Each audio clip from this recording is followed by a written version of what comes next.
So we want to evaluate these without using a calculator, which can seem a little bit daunting, but it's not really so bad. So let's start with part A.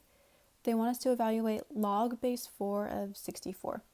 So to use that calculator, we can go ahead and rewrite this. So we know that if we change this log into an exponent, the base of our log becomes the base of our exponent. And here we don't know what our exponent is. So we're just going to call that x is equal to 64. Okay, so that's what we get when we change it into an exponent instead of a log. So now you just have to think about 4 to the what power is 64. So this can just be like guess and check in your head if you don't know it, like once you see it. So we know that, 4 squared is 16. Well, let's try 16 times 4, and you end up getting 64. So then we know that this is equal to 3, because 4 to the third is 64. Okay, so for part B, remember that the base of our ln is going to be e. And so when we have ln of something that has our base in it, the ln and the e are going to cancel out. Remember, that's one of our exponent rules. So when they cancel, you're just left with your exponent, and so that is your answer. Okay, so we can think of part C in a few different ways, but let's go ahead and think of it in the same way as we did part A.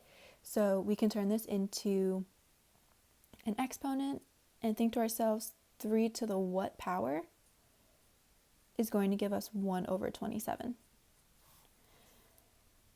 So if you don't want to deal with the fraction first, you can just think of it without it and think to yourself, 3 to the what is 27.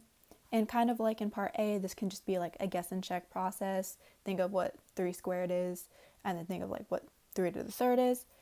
And when you end up getting the answer, you get that our x is going to be 3, because 3 to the third is 27.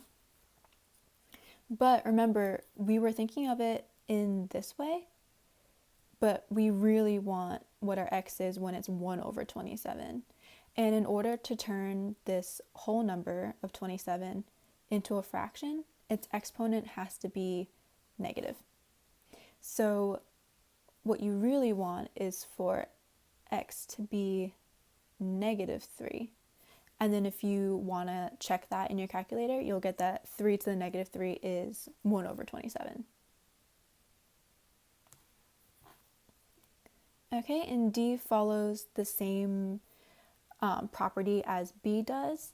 So remember, because our ln has a base of e raised to ln is going to cancel the e and the ln out. So then you're just left with 21. Okay, and those kinds of problems are really easy if you just remember what our logarithm rules are. So